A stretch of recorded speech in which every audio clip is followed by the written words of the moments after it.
this party is people orientated. This party is for the people. This party is transparent. This party does not limit you. We made history in the seventh administration. We're a 22-year-old in parliament. There is no other party that has so much trust in the youth as this party. We are the party that's saying who's going to lead us in the future on Spaizani. It's the youth. So my eyes showed me, and I could not sit in a corner anymore. Remember, most of us were just activists. We were not politicians. We'll lead the country and take it where you want it to, not where I am over the age of working. So, yes, I'm important in the equation, but you are the main guys. You are the character. You are the main characters, the guys that you say to us this. And a strong country is made strong by its youth. Let them not lie to you. A strong youth equals a strong country. What would you advise us as the youth to help us spread the word and show us and motivate us that this is the way to go? Because at this stage in this country, a lot of us, or majority youth, doesn't have any hope left.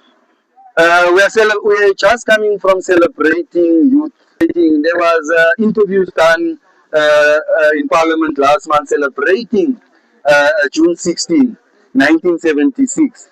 So I mentioned to them, June 16 was not the only where youth rised up. When you go to Athlone in 1985, there was also a rise up.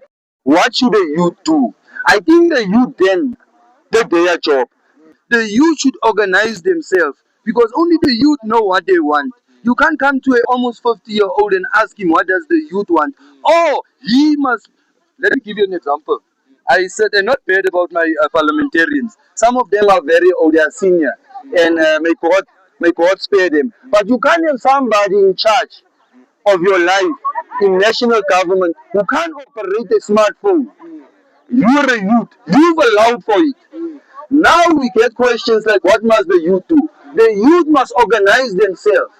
The youth must start getting sober, Chief. Sure. And sober in the sense of sober. Because only a sober mind can make right decisions. Sure. Currently in South Africa, elderly people, 80-something% of the parliament is above the age of 50.